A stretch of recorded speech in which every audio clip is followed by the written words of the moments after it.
Welcome back to Shocking Stories, where we uncover the darkest true crime cases that will leave you questioning everything you thought you knew about human nature.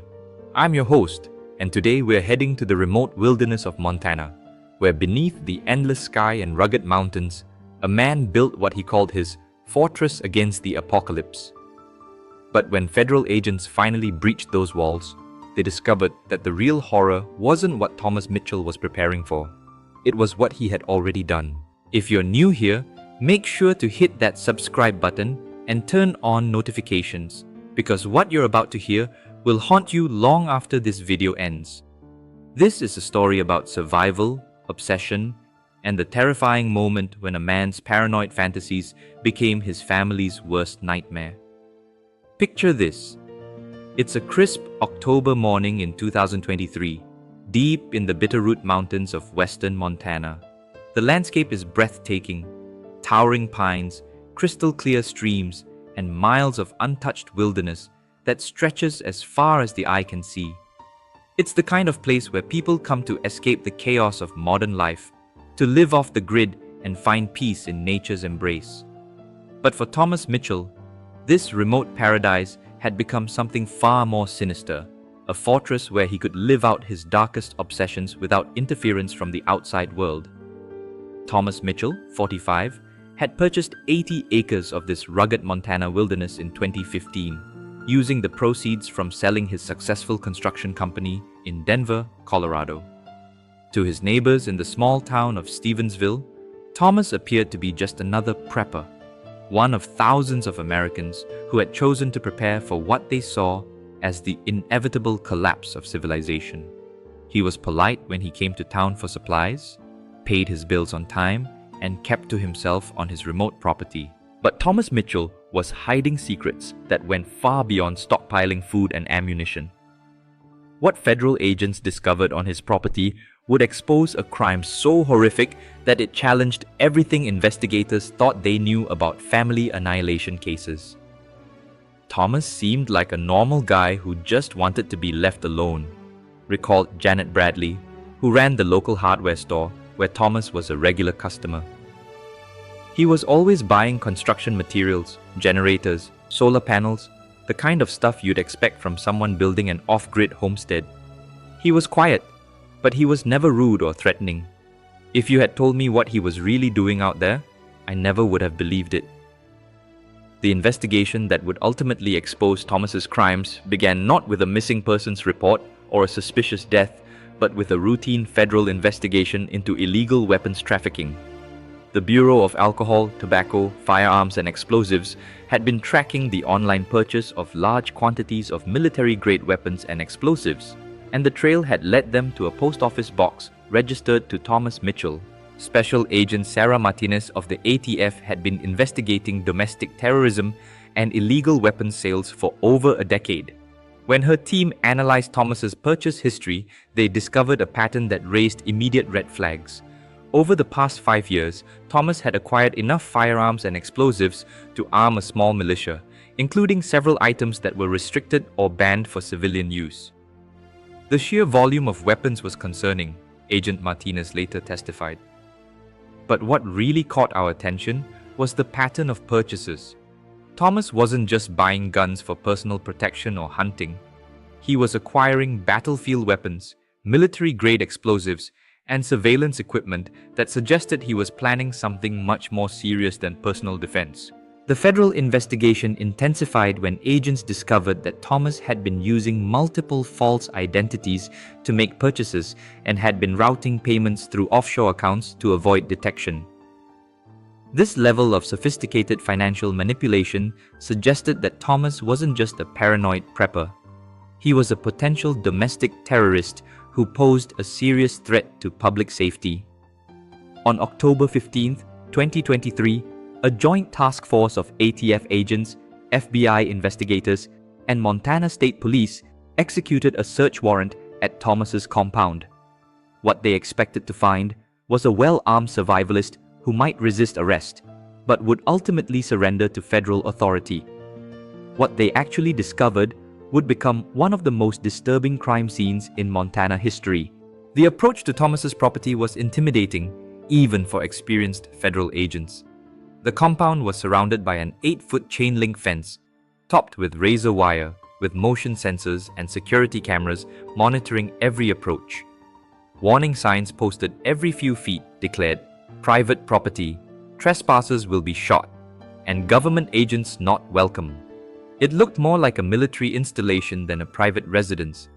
As we approached the compound, it became clear that Thomas had built something far more elaborate than a simple off-grid home, Agent Martinez recalled. This wasn't just a survivalist retreat, it was a fortress designed to withstand a siege. The level of preparation and paranoia was unlike anything I had seen in 15 years of investigating extremist groups. The main structure was a massive concrete bunker built into the side of a hill, virtually invisible from the air and accessible only through a heavily reinforced steel door. Solar panels and wind turbines provided power, while a sophisticated water filtration system drew from an underground well. Satellite dishes and radio antennas suggested that Thomas was maintaining communication with the outside world despite his apparent isolation. When agents finally breached the compound's defenses and entered the bunker, they found themselves in what could only be described as a doomsday prepper's dream facility. The main living area was stocked with enough food, water, and supplies to last years. Multiple rooms contained thousands of rounds of ammunition, dozens of high-powered rifles, and explosive devices that could level a city block. But Thomas Mitchell was nowhere to be found. Despite the compound's sophisticated security system and the fact that agents had surrounded the property before dawn, the man they had come to arrest had somehow vanished without a trace. It was like he had just evaporated, Agent Martinez said. "We searched every inch of that bunker, checked all the security footage, interviewed every neighbor within 10 miles. Thomas Mitchell had simply disappeared, and we had no idea where he had gone or when he had left." But as agents continued their methodical search of the compound, they began to notice details that suggested Thomas's disappearance might not have been recent. Dust patterns on furniture indicated that parts of the bunker hadn't been disturbed in months. Food in the refrigerator had expired weeks earlier. Most tellingly, the sophisticated security system had been programmed to run automatically, creating the illusion that the compound was occupied when it was actually abandoned. The breakthrough in the case came when Agent Martinez noticed something odd about the bunker's floor plan. According to the architectural drawings they had obtained from county records, the structure should have been larger than what they could account for in their search. There appeared to be missing space, a room or area that should have existed but couldn't be accessed from the main living areas. "I've been investigating compounds like this for years," Agent Martinez explained. "These prepper types always have hidden rooms, secret passages, places where they can hide their most valuable supplies or make a last stand if they're discovered. I knew there had to be more to this bunker than what we could see." Using ground-penetrating radar and thermal imaging equipment, the search team identified a large void behind what appeared to be a solid concrete wall in the bunker's basement. The wall itself was nearly 3 feet thick and showed no obvious signs of an entrance, but the electronic readings clearly indicated that there was a substantial space on the other side. What do you think they found behind that wall? Drop your guesses in the comments below, because what federal agents discovered next would transform this weapons investigation into one of the most horrific family murder cases in American history. The decision to break through the concrete wall was not made lightly. The barrier was so thick and well constructed that it required specialized equipment normally used for demolition work. As agents began the painstaking process of cutting through the concrete, a foul odor began to seep through the cracks, the unmistakable smell of death and decay. The moment we breached that wall, we knew we weren't dealing with a weapons case anymore, Agent Martinez recalled, her voice growing somber. The smell was overwhelming, and it was clear that we had found something that had been hidden for a very long time. Behind the concrete barrier, investigators discovered a scene that would haunt them for the rest of their careers. The hidden room contained the remains of 3 people, a woman and 2 children, who had been entombed in concrete for what appeared to be several years. The bodies were so well preserved by the concrete that investigators could immediately see that these were not natural deaths. The woman appeared to be in her early 30s, with long brown hair and wearing what looked like casual clothing. The two children, a boy and a girl, appeared to be between the ages of 8 and 12. All three victims showed signs of trauma that suggested they had been murdered before being sealed in their concrete tomb. It was one of the most disturbing crime scenes I've encountered in 20 years of law enforcement, said Montana State Police Detective James Wilson, who was called in to assist with the investigation. Someone had taken the time to carefully position these bodies and then seal them in concrete with the same attention to detail you'd expect from a professional construction project. It was methodical, calculated, and absolutely horrifying. But the most shocking revelation was yet to come. As investigators began the process of identifying the victims, they discovered that the woman and children matched the description of Jennifer Mitchell and her two children, Tyler and Emma, who had been reported missing from Denver, Colorado, exactly 5 years earlier. Jennifer Mitchell had been Thomas's estranged wife, and Tyler and Emma had been his stepchildren from Jennifer's previous marriage. According to missing persons reports filed in Denver, Jennifer had left Thomas after a turbulent marriage marked by increasing paranoia and domestic violence. She had taken the children and moved in with her sister, filing for divorce and requesting a restraining order against Thomas. But on March 10, 2018, Jennifer and the children had disappeared from a shopping mall parking lot in broad daylight. Security footage showed Jennifer loading groceries into her car with Tyler and Emma helping, but they were never seen leaving the parking lot. Their car was found abandoned with the groceries still in the trunk, but there was no sign of Jennifer or the children. The Denver police had immediately suspected Thomas, given his volatile relationship with Jennifer and his extensive knowledge of construction and building techniques that could have been used to dispose of bodies. But Thomas had appeared to have an airtight alibi. Security footage and credit card records showed him at his construction company's office in Denver at the time of the disappearance, and multiple witnesses confirmed his presence there throughout the day. Thomas seemed genuinely shocked and concerned when we questioned him about Jennifer's disappearance, recalled Denver detective Maria Santos, who had led the original investigation. He cooperated fully with our investigation, provided DNA samples, submitted to polygraph tests, and even hired his own private investigator to help find his family. If he was responsible for their disappearance, he was either innocent or the best actor I'd ever encountered. But now, with the discovery of the bodies at Thomas's Montana compound, investigators realized that Thomas Mitchell had pulled off what might have been the perfect murder. He had somehow abducted his estranged family from a busy public location, transported them to his remote compound, killed them, and sealed their bodies in concrete, all while maintaining an alibi that had fooled law enforcement for 5 years. As news of the discovery spread, the case became a media sensation that raised disturbing questions about domestic violence, the prepper movement, and how a man could successfully hide such horrific crimes for so long. But even more disturbing questions remained. Where was Thomas Mitchell now? How had he managed to disappear so completely? And most importantly, were there other victims buried somewhere in the vast wilderness of his Montana compound? Don't go anywhere, because in part 2, we're going to uncover the sophisticated planning that allowed Thomas to commit the perfect family murder and reveal the shocking truth about how a missing persons case in Denver became a homicide investigation in the mountains of Montana. Make sure to like this video if you're following this incredible investigation and subscribe so you don't miss the next part of this chilling story. The truth about Thomas Mitchell's crimes will leave you questioning everything you thought you knew about the people living in the shadows of American society. Welcome back to Shocking Stories. When we left off, federal agents had made the horrifying discovery of 3 bodies entombed in concrete at Thomas Mitchell's survivalist compound in Montana. The victims had been identified as Jennifer Mitchell and her 2 children, Tyler and Emma, who had been missing from Denver, Colorado for 5 years. But Thomas himself had vanished, leaving behind more questions than answers about how he had managed to commit what appeared to be the perfect family murder. If you missed part 1, go back and watch it now because you'll need the full context for the shocking revelations we're about to uncover.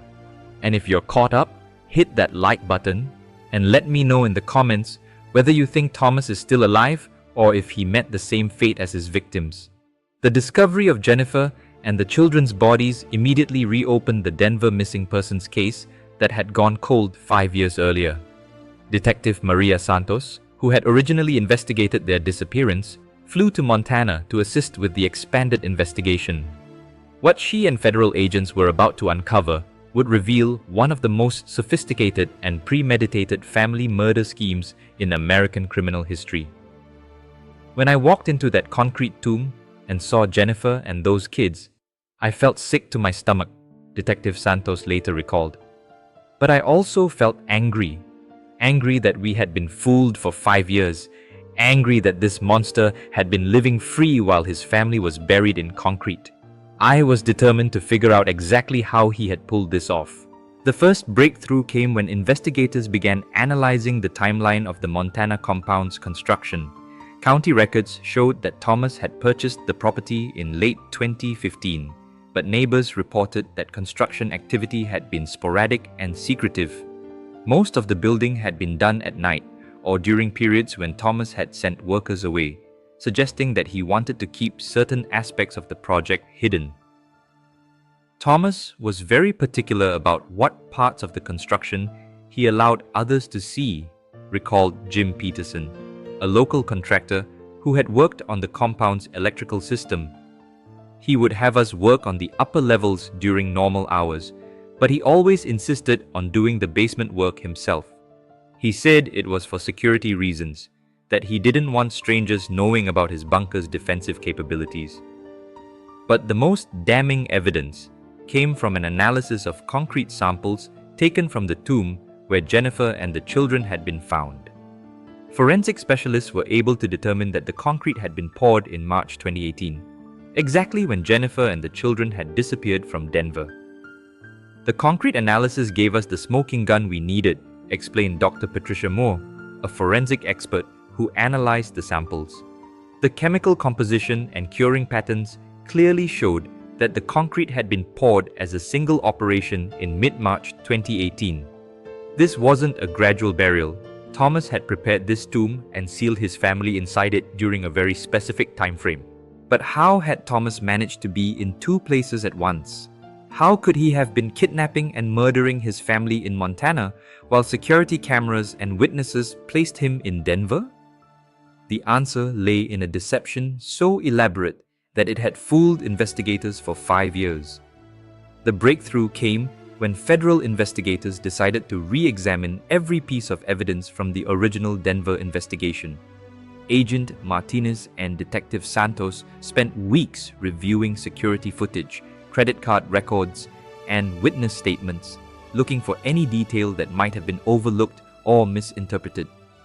What they discovered was a pattern of sophisticated identity fraud that revealed Thomas Mitchell to be far more cunning and dangerous than anyone had realized. For months before the disappearance, Thomas had been using his identical twin brother, Michael Mitchell, to create false alibis and establish his presence in multiple locations simultaneously. The twins were physically identical, but they had led very different lives, Agent Martinez explained. Thomas was the successful businessman with a construction company and a respectable public image. Michael was a drifter with a criminal record who had been in and out of jail for years. What we discovered was that Thomas had been paying Michael to impersonate him for months, creating a pattern of false alibis that would cover his crimes. Looking back at the security footage from Thomas's office building, we could see the deception, Detective Santos admitted. The man we thought was Thomas was actually Michael, carefully following a script and wearing identical clothing. They had fooled not just us, but Thomas's own employees and business associates. But the plan went far beyond simple identity switching. Text messages recovered from both brothers' phones revealed that they had been planning Jennifer's murder for months, with Michael serving as both an alibi and an active participant in the crime. Have you ever wondered how someone could plan such an elaborate deception? What kind of person enlists their own brother in a scheme to murder their family?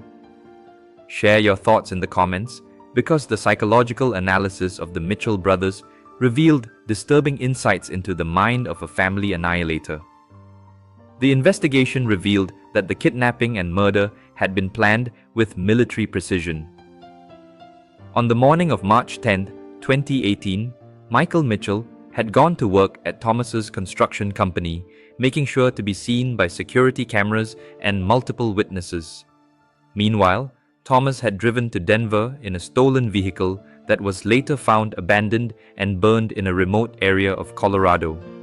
Thomas had been stalking Jennifer and the children for weeks, learning their routines and waiting for the perfect opportunity to strike.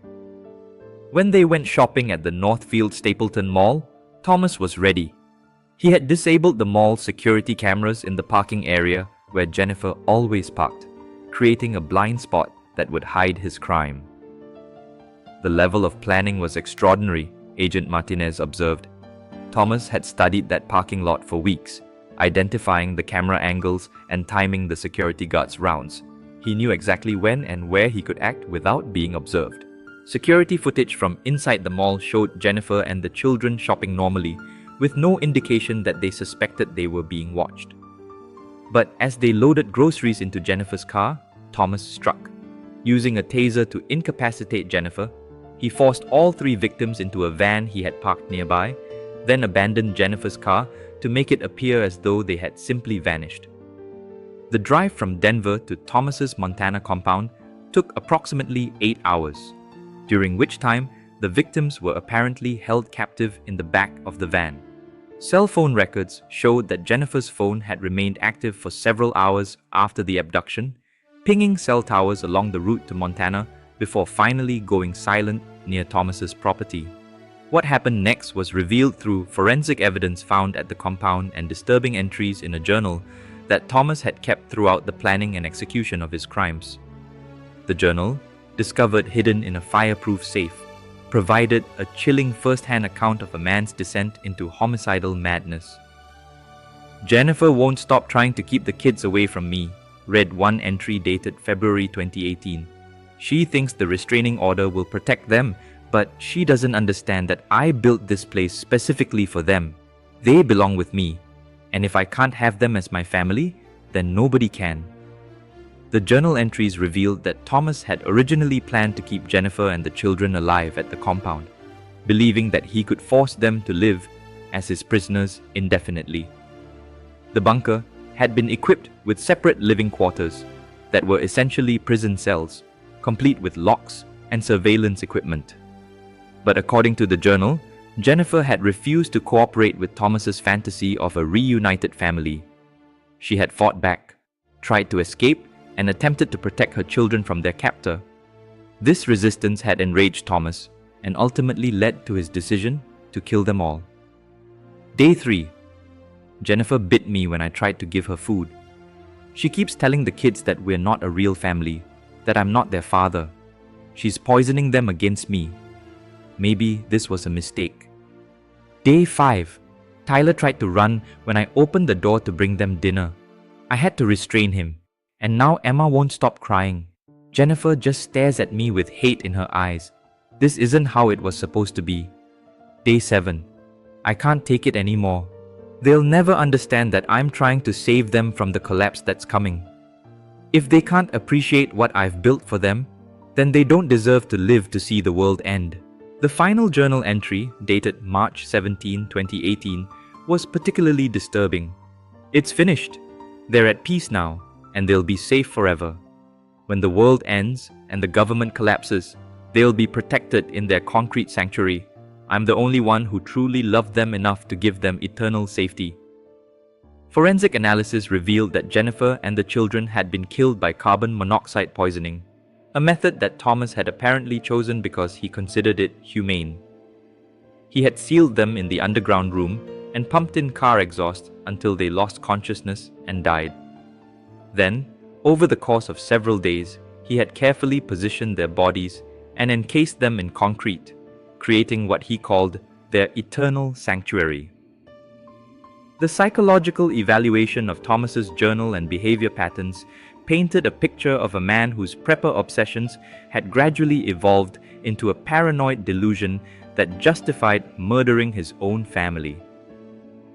Dr. Elizabeth Chen, a forensic psychologist brought in to analyze the case, explained that Thomas exhibited classic signs of what experts call family annihilator syndrome. Thomas wasn't just a man who killed his family in a moment of rage, Dr. Chen observed. He was a systematic killer who spent months planning their deaths and who genuinely believed that he was saving them from a worse fate. In his mind, the coming apocalypse was so certain and so terrible that death was preferable to survival. But the investigation raised even more disturbing questions about Thomas's current whereabouts and whether he might have claimed additional victims. Analysis of his financial records showed that he had been stockpiling cash and supplies for months before his disappearance, suggesting that he had been planning his escape for a long time. Thomas didn't just vanish randomly, Agent Martinez concluded. He had been preparing for this moment for months, maybe years. He had multiple escape routes planned, hidden caches of supplies, and enough money to stay hidden indefinitely. Finding him is going to be like looking for a ghost. The investigation took an even darker turn when agents discovered evidence that Jennifer and the children might not have been Thomas's only victims. Hidden in another part of the compound, investigators found personal belongings that appeared to belong to other people, driver's licenses, jewelry, and photographs that didn't match any known associates of the Mitchell family. As Part 2 of our investigation concludes, federal agents were facing the terrifying possibility that Thomas Mitchell had been killing people for much longer than anyone had realized, and that somewhere in the wilderness of Montana, there might be other concrete tombs holding other victims of his twisted ideology. Welcome back to the shocking conclusion of our investigation into the Thomas Mitchell case. When we left off, federal agents had discovered that the missing Montana survivalist had murdered his estranged wife and stepchildren, sealing their bodies in concrete at his remote compound. But Thomas himself had vanished, leaving behind evidence that suggested he might have claimed even more victims. What happened next would lead to one of the most intensive manhunts in FBI history and reveal the full scope of a killer's paranoid delusions. If you missed the previous parts, go back and watch them now because you'll need the complete story for what's coming next. And if you're caught up, make sure to hit that like button and let me know in the comments whether you think Thomas Mitchell is still alive and hiding somewhere in the American wilderness. The search for Thomas Mitchell intensified dramatically when investigators discovered additional evidence at his compound that suggested he had been planning his crimes for much longer than anyone had realized.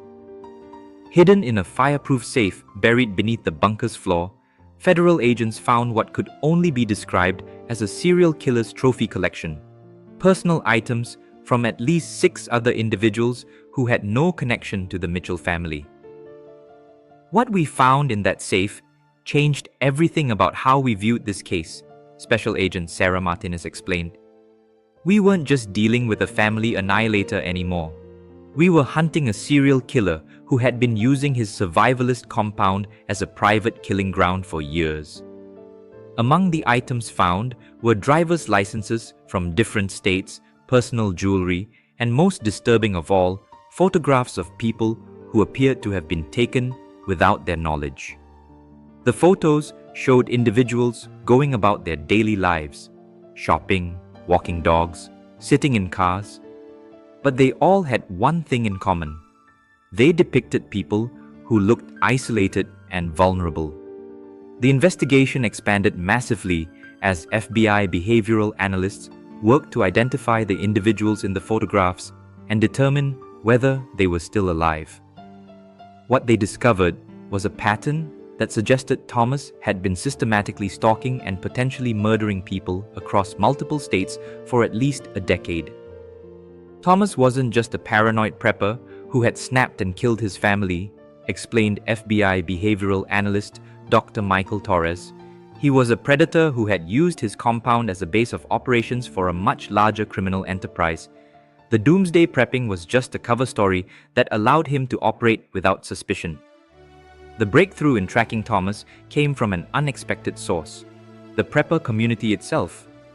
Despite their reputation for anti-government sentiment, many survivalists were horrified by Thomas's crimes and began cooperating with federal investigators.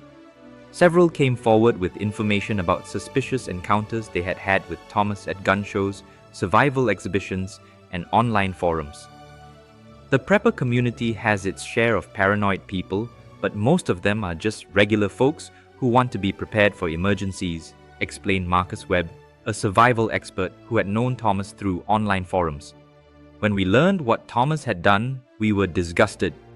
This wasn't about survival or self-reliance.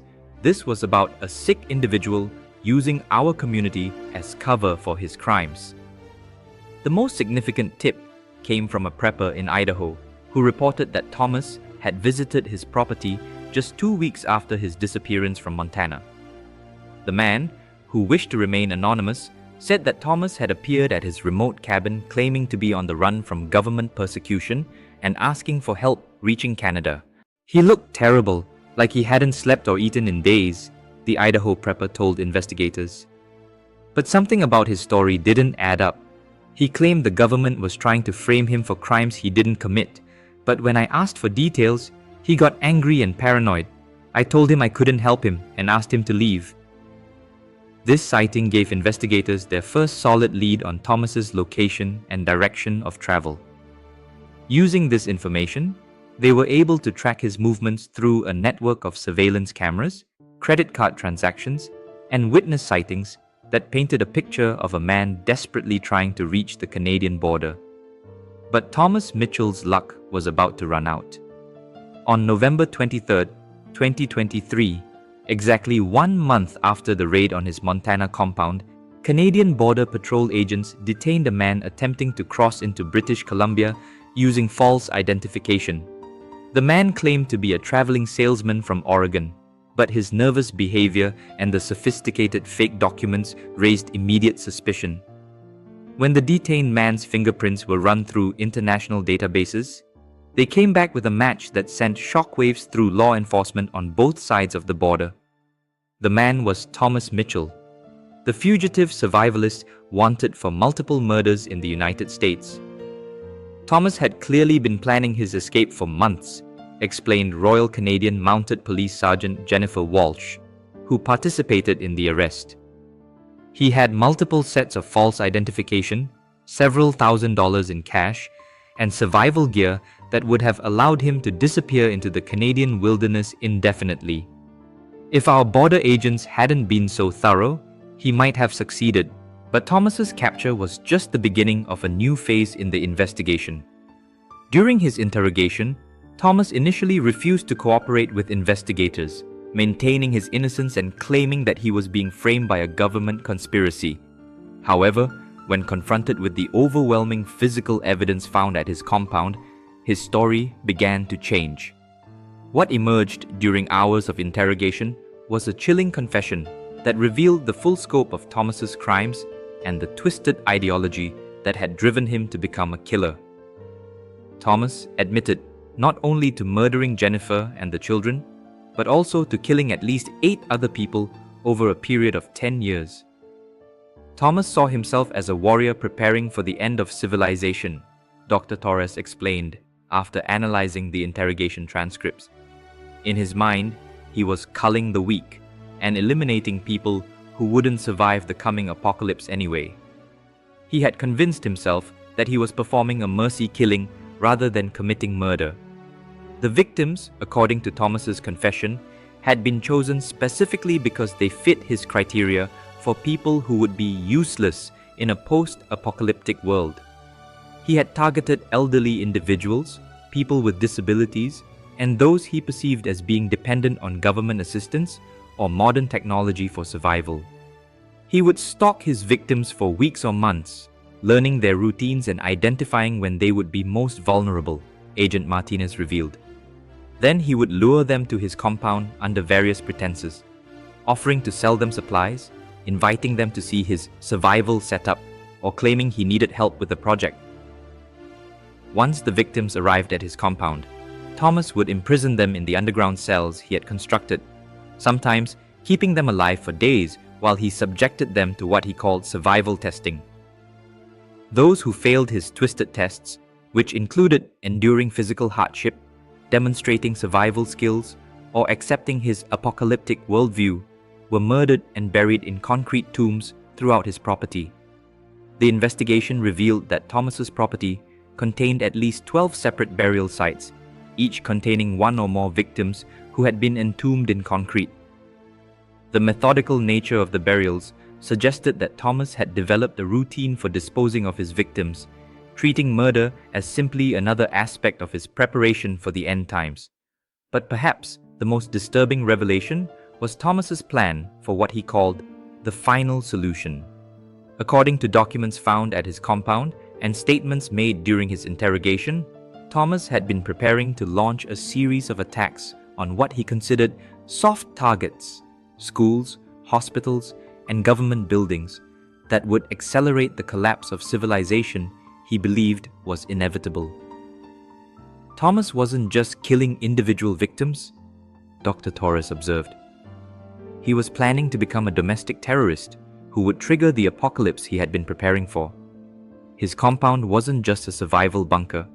It was a staging area for mass murder on a scale that would have dwarfed anything we've seen from domestic terrorists.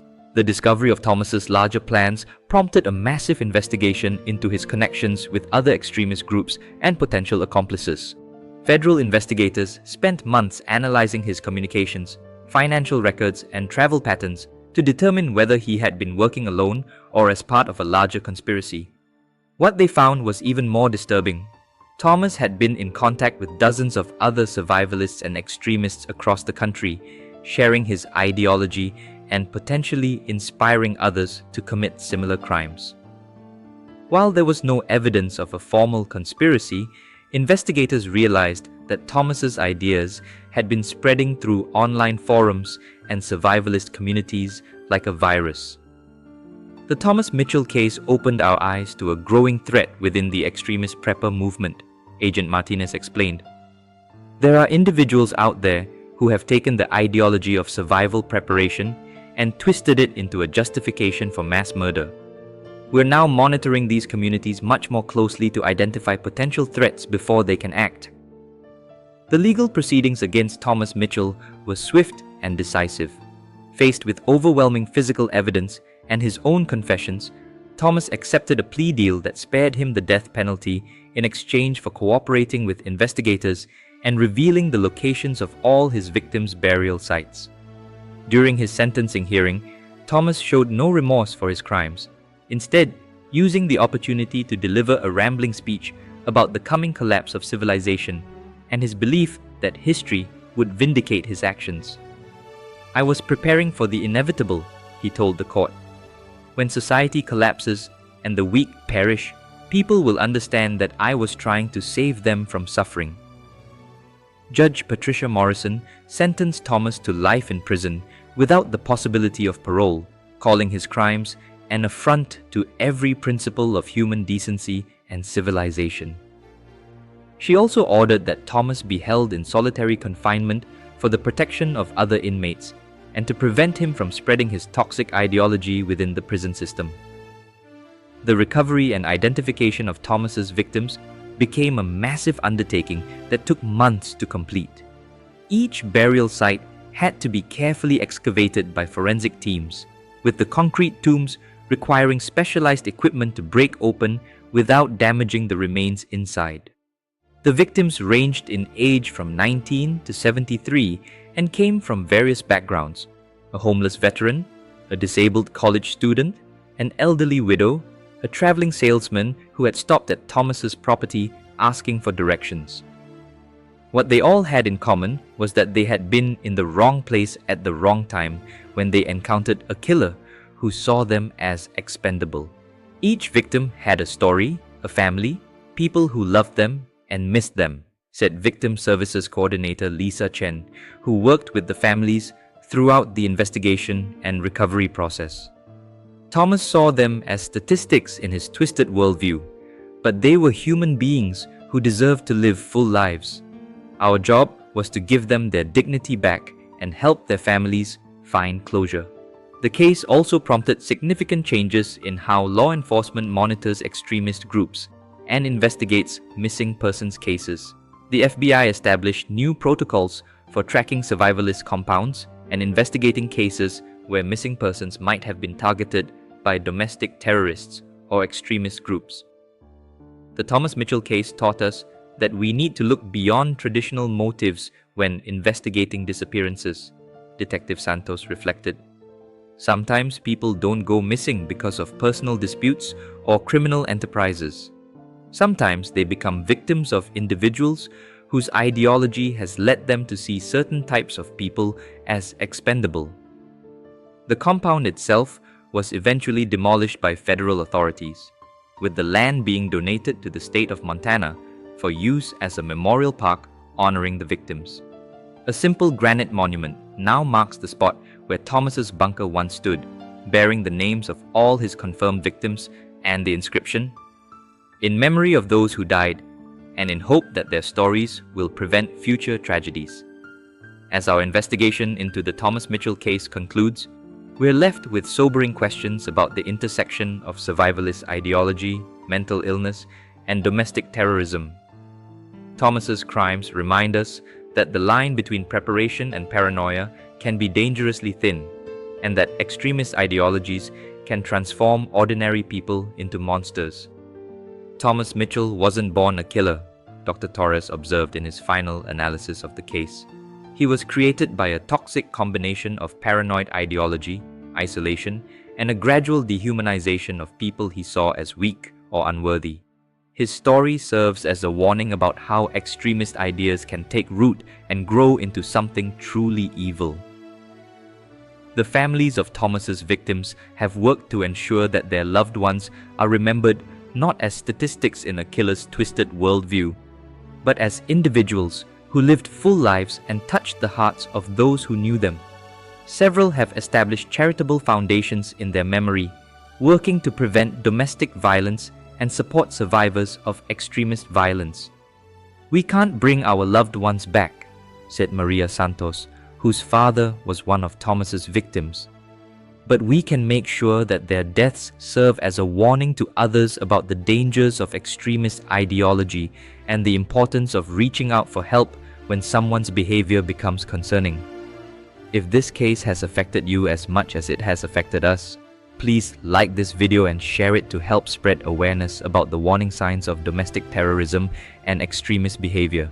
Subscribe to Shocking Stories for more investigations that expose the hidden dangers in our society. And remember that if you see something concerning in your community, don't hesitate to report it to authorities. The Thomas Mitchell case reminds us that evil can hide behind any ideology and that the price of safety is eternal vigilance. His victims may be gone, but their stories live on as a testament to the importance of protecting the vulnerable and standing against those who would use violence to advance their twisted worldviews.